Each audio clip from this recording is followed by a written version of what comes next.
Eh bien, bonjour à toutes et à tous. Aujourd'hui, on se retrouve pour une nouvelle vidéo dans laquelle nous allons parler de Ubuntu. Et comme nous avions fait l'autre fois, nous allons parler des Snap, donc de toute la technologie Snapcraft qui est proposée par Ubuntu. Donc, notamment ici, nous allons revenir un petit peu sur euh, donc le Live Patch, notamment, qui est un Snap qui propose du coup d'empêcher les redémarrages suite à une mise à jour kernel et autres.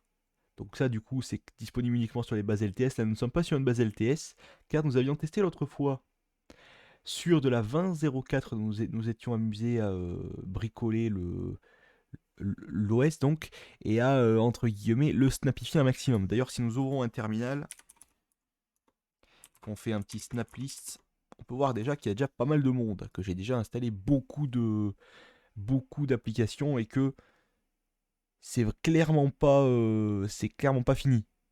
On va encore en installer plus. D'ailleurs, vous voyez ici qu'il y en a certains qui sont certifiés. Donc là, on a Canonical Live Patch, donc c'est Canonical qui le publie. Cordit Core 20, Discord, donc ça c'est Snapcrafter, en gros, c'est la communauté. Mozilla, KDE, Canonical, Canonical, Canonical, Canonical.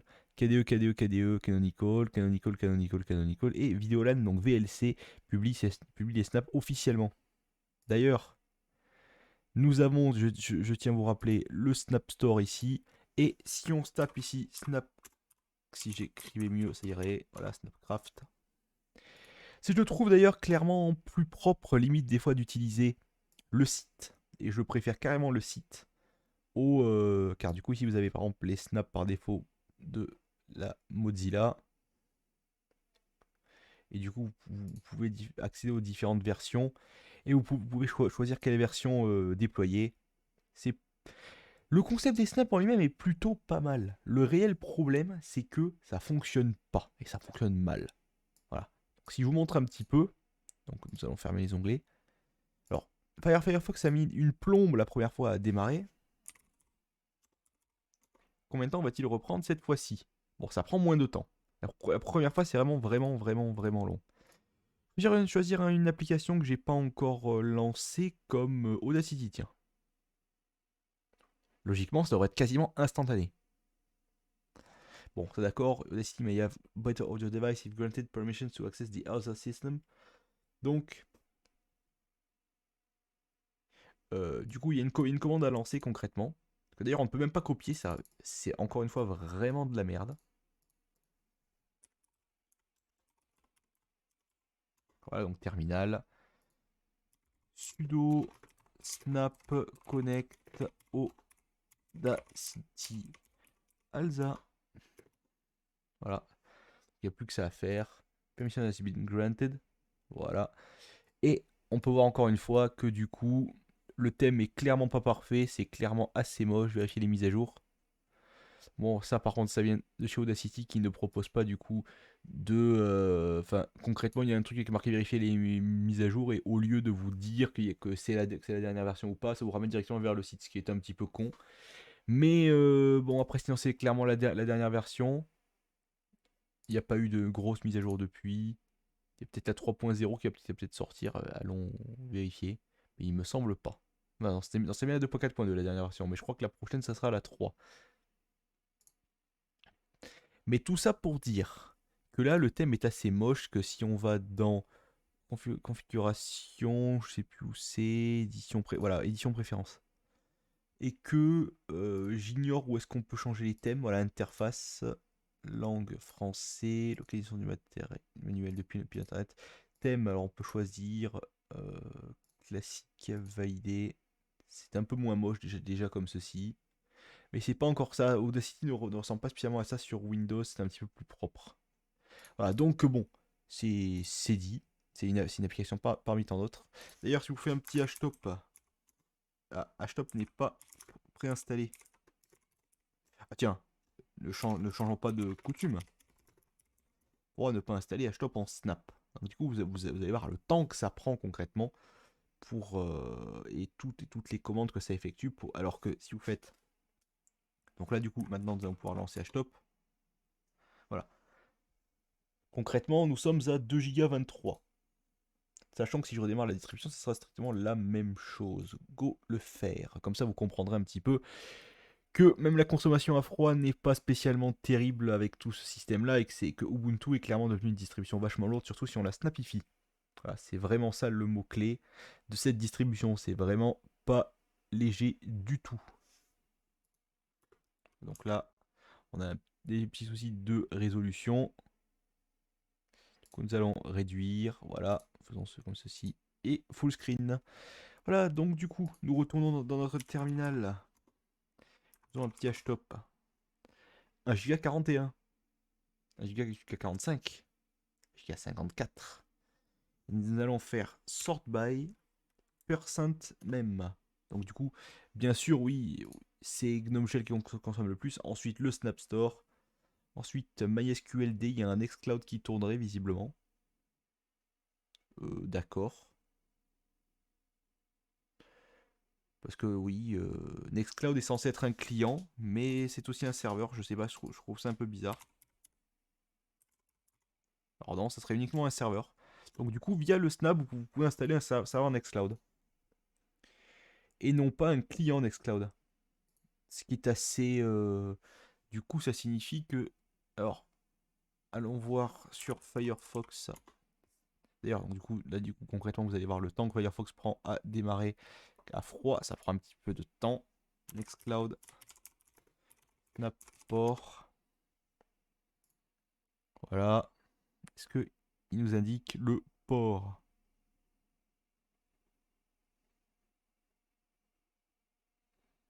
Est-ce qu'il veut bien nous indiquer le port ou pas? Non, faut croire que non. Bon, tant pis. Ça aurait été plutôt bien de voir. Ah, donc peut-être sur un petit localhost. Ah, si, ça fonctionne. Bon, vous avez compris.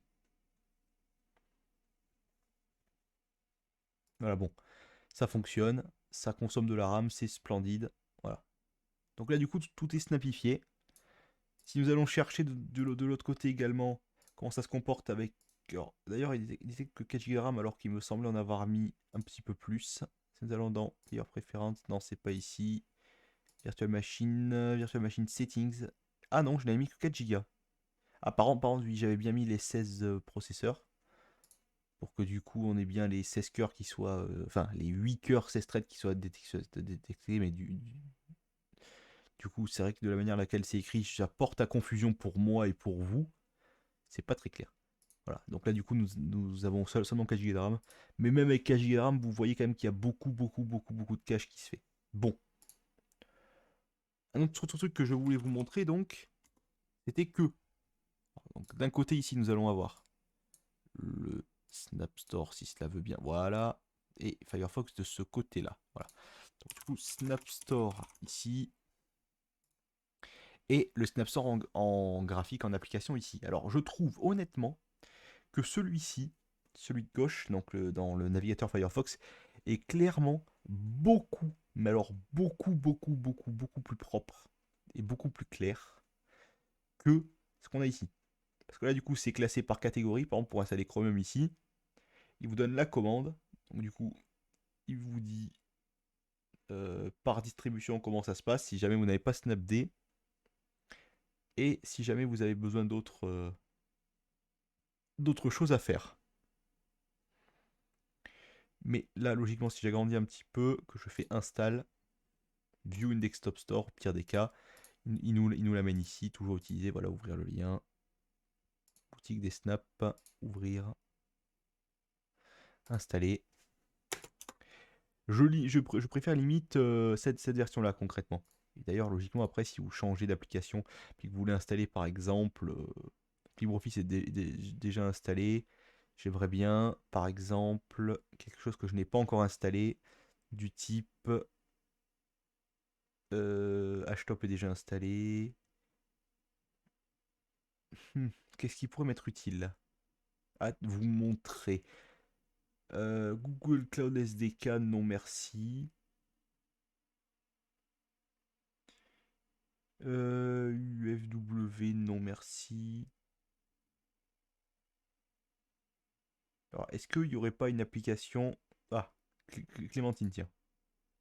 Donc, si je fais install ici, View in Desktop Store, il nous l'ouvre automatiquement. Boutique des snaps, bon, à chaque fois il nous redemande. Mais du coup, on n'a plus qu'un seul truc à refaire, ce qui est plutôt qualitatif. D'ailleurs, voyons un petit peu le temps que ça met pour s'installer. Concrètement, c'est pas particulièrement long. C'est surtout que ça télécharge beaucoup de librairies, bien sûr. Concrètement, c'est ça. Du coup, pour vous montrer un petit peu à quoi ressemble Chromium, bon, quand vous choisissez une application ici, quand elle est en deb, par exemple, est-ce que Cheese peut... Non, Cheese est très certainement en Snap aussi.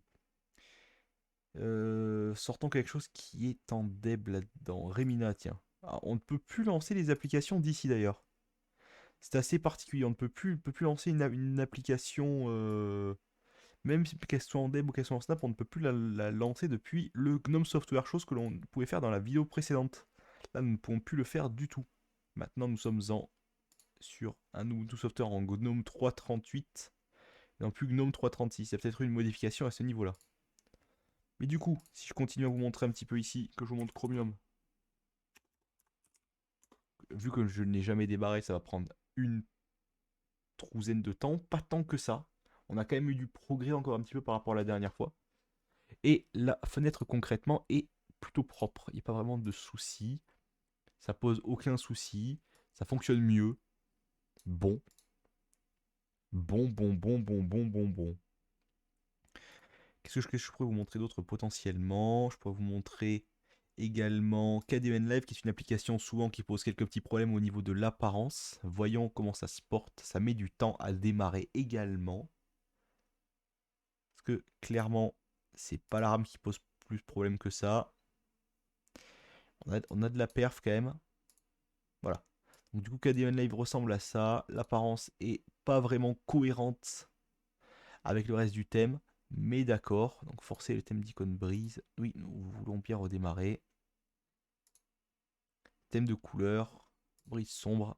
Voilà, c'est un peu plus propre. C'est pas totalement cohérent concrètement.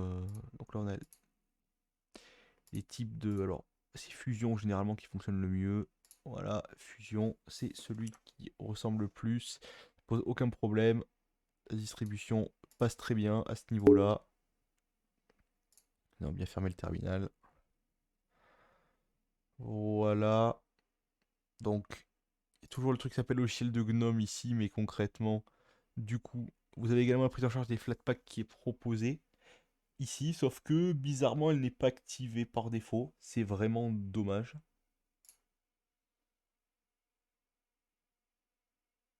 D'ailleurs, voilà, donc on a le Snap Store et le logiciel de GNOME, donc deux trucs qui sont censés être dans le même packaging, mais finalement qui sont à part dans la liste des applications. Puis là, on a les extensions ici, donc qui sont des... Alors, Core 18 et Core 20, ce sont des snaps, bien sûr. Voilà. Du coup, pour vous montrer un petit peu ici ce qu'on a comme Logitech, est-ce qu'il y a eu de l'évolution depuis? Par exemple, dans la catégorie sociale, tiens. On a quand même beaucoup d'applications qui sont proposées. Donc, par exemple, alors ici, ça me fait un petit peu rire parce que WordPress Desktop Client, est-ce que c'est quelque chose qui est proposé par WordPress ou pas? Alors, Latest Edge, bien sûr. Voilà, donc, je veux bien l'ouvrir avec la boutique des snaps. Voilà. Donc, WordPress Desktop. Pèse 94,2 mégaoctets. La réelle question, c'est est-ce que ça va être une web app ou est-ce que ça va être un truc un peu plus mieux fini? Bonne question.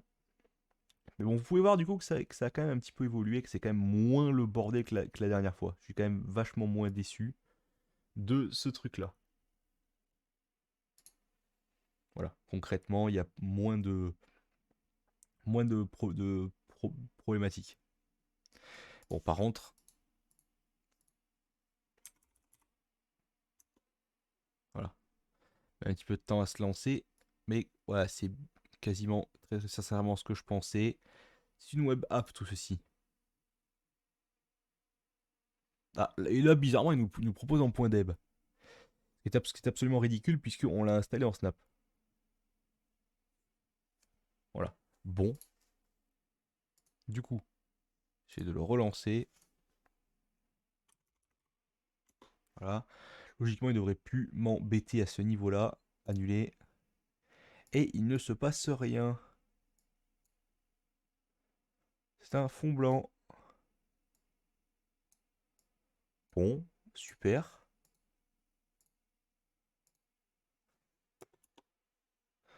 Bon, du coup, nous allons installer la version Edge, voir si cela change quelque chose. D'ailleurs, en parlant de Edge, parce que nous avons le navigateur Microsoft Edge qui est proposé dans la distribution ou pas. Et j'ai bien l'impression que non. Alors, peaufinage des fenêtres, d'accord. Donc ça, il nous propose des paquets pour XFCE, ce qui est assez particulier. Mais Microsoft Edge n'est pas présent par ici. Sinon, on va ici dans le store que l'on marque Edge. Non, nous n'avons pas ce que nous recherchons. C'est assez dommage. Voilà. Bon. C'est d'ailleurs sur le tapis Microsoft. Ah, on a quand même quelques petits trucs, notamment Skype qui est proposé. Teams, Team Insider, Teams Preview, Project Libre, Prospect Mail, WPS Office dans plusieurs versions. C'est assez cool quand même. Voilà, donc, du coup, ici, c'est par exemple la dernière version de Teams qui est proposée. Donc là, ces deux-là, ce sont des versions officielles, et là, c'est une version non officielle. Concrètement, version officielle ou version non officielle, quand vous avez une petite coche ici, c'est que c'est de l'officiel. Ah, c'est quand même plutôt cool de voir ceci. Et là, du coup, vous avez quand même... Moi, je trouve que l'interface sur le web est quand même un peu plus propre. Ce n'est que mon humble avis. Je pense qu'il devrait faire un petit effort. Et de toute manière, faire un petit peu donc, table rase de tout cet écosystème Gnome qui est vraiment pas... Voilà. Donc, du coup, est-ce que ça se lance maintenant? Sachant que, logiquement, on a testé, là, du coup, en installant deux versions et qu'on n'a pas viré l'autre. Alors, nous avons la version 6.10, donc non, visiblement ça ne fonctionne pas. C'est un peu pété. Donc c'est bien une web app en tout cas. Même les préférences ne fonctionnent pas. Bien une web app, c'est bien pété. Ici on a quelque chose d'autre, concrètement Kubernetes, je ne sais pas trop à quoi cela correspond. Je sais que c'est un orchestrateur qui permet de faire comment ça s'appelle, de la conteneurisation, mais de manière particulièrement particulière, comme voilà. Je ne vais pas vraiment aller plus loin avec ça. Pas vraiment fan du concept. Parce que je n'ai pas encore toutes les compétences pour me servir de ce genre de truc concrètement. Si je tape Edge Dev, parce que c'est la version de développement du navigateur Edge, mais non plus. Bon, nous continuons dans notre recherche un petit peu maintenant, dans la catégorie... J'aimerais bien la catégorie... Alors, social on a vu, productivité, tiens. Donc on a installé Firefox, on a installé Chromium, LibreOffice. D'ailleurs, LibreOffice, je devrais peut-être vous le montrer. Alors, allez, sur LibreOffice Writer. Voilà. Astuce du jour, c'est traduit en français. LibreOffice communautariste, version 7.1.1.2, kernel 5.8, tout est bon. Voilà, l'apparence est propre, il n'y a rien à dire à ce niveau-là. Les icônes sont jolies, il n'y a pas de faute de goût à ce niveau-là. Hmm. Alors, on a quelques petits trucs qui sont proposés concrètement. Donc notamment, alors est-ce que Evans est préinstallé? Oui. Donc du coup, pour faire une petite comparaison, donc là on a Evans en mode normal. Et là du coup, si on va dans le terminal, qu'on fait un sudo apt remove, ou on va mettre carrément purge Evans. Voilà. Et là du coup, nous allons chercher dans ici le Snap Store Evans. Il va nous proposer du coup plusieurs versions, mais nous on sait très bien laquelle nous voulons. C'est bien la version Snap, comme toujours. Alors, vraiment pour vous montrer un petit peu la différence en quelque sorte et comment ça se comporte. Sachant que vous avez également la version autre ici qui est proposée. Voilà. Est-ce que ça change quelque chose du coup? Ça met un petit peu plus de temps à démarrer. Mais concrètement, c'est la même chose. Voilà. Après, nous avions vu. Alors, nous avons ici GeForce Now aussi qui semble être une web app. Parce que de toute façon, c'est ce que c'est. Ah, il y a quand même un petit tray app indicator ici. Ça ne serait peut-être pas totalement une web app. Ouais, si, quand même. Si, c'est bien une web app. Clairement. Si, clairement. Connexion en cours. Voilà, du coup, concrètement, voici à quoi cela ressemble. Voilà. Comme ça, vous le savez. Donc oui, c'est bien une web app. Ça se redimensionnerait pas comme ça sinon. Nous avons aussi quelques petits autres trucs, notamment bon, Handbrake, ça logiquement c'est une application qui est jamais particulièrement terrible sur Linux dans le sens où l'apparence n'est jamais terrible. Donc là concrètement ça va, ça pose pas de soucis, mais il y a plutôt eu de l'évolution depuis la dernière fois. Copyright 2008, donc, sachant que ici il est quand même marqué 2019, 10, 18, donc bon, voilà. C'est plutôt propre, ça pose pas de soucis. On a tous les presets ici qui sont proposés. Donc, général ici. Voilà. Web. Device. Matroska. Production. Voilà. Du coup, c'est quand même plutôt clair tout ceci. Bon. Alors, FreeMind, je vois pas trop ce que ça fout là, vu que c'est quand même une application relativement ancienne. Qui d'ailleurs c'est marqué 2019, mais. Ah oui, 1.10 bêta 2, oui, ça fait un certain temps que c'est comme ça. Et qu'il n'y a pas eu trop d'évolution depuis. Mais la dernière stab, c'est la 1.01 qui date d'il y a au moins 10 ans, comme vous pouvez le voir sur la capture d'écran ici. Voilà. Alors, vous avez l'alternative FreePlane qui est maintenant. Alors, c'est carrément. Ah si, voilà, il est là. Vous voyez l'icône qui est absolument dégueulasse. Donc là, par contre, l'interface est vraiment pas. Ouais, voilà, 2010. Ouais, donc même la version 1.10 bêta 2 n'est pas vraiment ce qui se fait de plus récent. Donc, tiens, oui, non. C'est un logiciel de caractéristiques pour ceux qui n'auraient pas compris. OBS, pareil, c'est une application non officielle, donc un snap qui n'est pas officiel bien sûr. Et là, il est clairement indiqué que c'est un projet communautaire, support et une modification, donc une bulle modifiée de OBS Studio. Si jamais vous avez des problèmes, n'hésitez pas à les envoyer sur le GitHub des Snapcrafters, donc OBS Studio, ouais, Stash Issues. Donc il est indiqué ici notamment que si jamais vous avez des petites modifs à faire, donc pour la meilleure expérience, vous devriez faire ceci. Donc, concrètement, par défaut, c'est pas parfait du tout, quoi. Par défaut, il devrait limite déconfiner l'application pour que ça fonctionne mieux. Voilà. Concrètement, c'est ça. Je pense que là, après, nous avons un peu fait le tour. Et que du coup, la vidéo sera plus courte que la dernière fois, bien sûr. Mais je pense clairement que nous avons quand même une sacrée évolution depuis le temps. Et que il est important à préciser qu'il y a eu du progrès. C'est pas encore ça, mais c'est quand même nettement moins le bordel.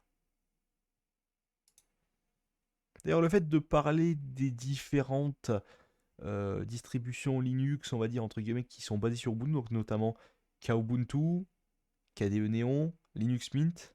Alors Linux Mint, installer les snaps dessus, ça irait un petit peu à l'encontre de la philosophie de la distribution, puisque eux, ils sont un petit peu anti-snap et qu'ils en voient pas vraiment l'intérêt. Du coup, pour conclure un petit peu sur cette vidéo, je vais vous donner mon avis et mon ressenti. Il y a du mieux, mais c'est encore loin d'être l'idéal. Et je pense que soit ils avancent un petit peu plus vite et ils snapifient complètement la distribution pour la 22.04, parce que ça fait quand même depuis la 16.04 que c'est en période de transition, et que on aimerait bien quand même qu'au bout de 6 ans d'introduction dans une distribution LTS qui se soit amusé un petit peu à rendre le truc un peu plus sympa et donc plus agréable. Ça commence à devenir le cas, mais c'est pas encore vraiment parfait. On a commencé à avoir beaucoup de développeurs qui s'y intéressent, tout autant que Flatpak d'ailleurs, qui est d'ailleurs un format qui fonctionne tellement mieux à mon avis, car c'est maintenu donc par Red Hat. Donc si nous tapons Flatpak,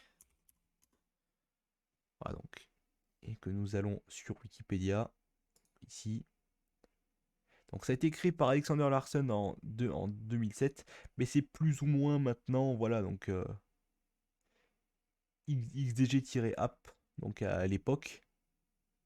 Et voilà, donc le projet a maintenant son changement de nom pour Flatpak avec l'appui de Red Hat, Endless Computer et Collabora.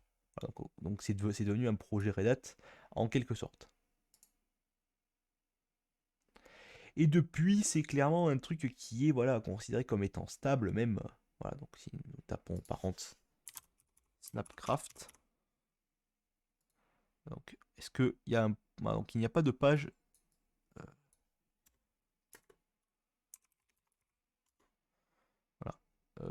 Voilà, donc là, par contre, pour le Snap, il n'y a pas de pages qui existent.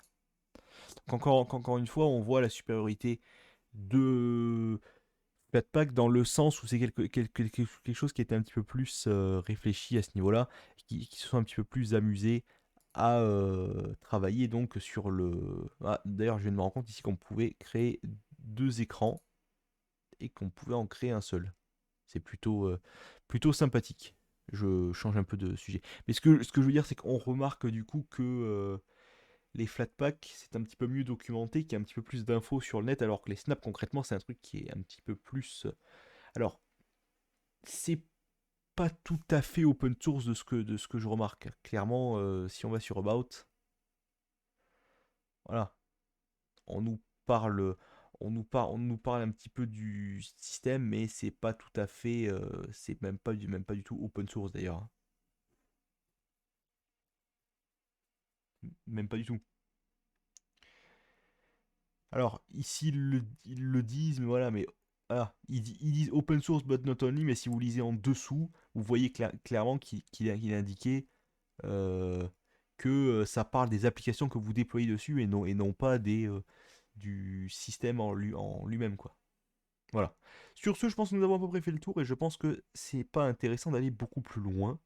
Parce que clairement, voilà, c'est. Alors, il y a même un forum ici, si jamais vous voulez vous plaindre. Voilà. Je pense que c'est assez clair. Il y a plein, plein, plein, plein, plein, plein, plein de trucs qui ne vont pas, mais il y en a de moins en moins. Et je me dis qu'avec le temps, c'est en train de se bonifier. Voilà. Sur ce, je vous dis salut à tous et à la prochaine. N'hésitez pas à me dire ce que vous en pensez en commentaire.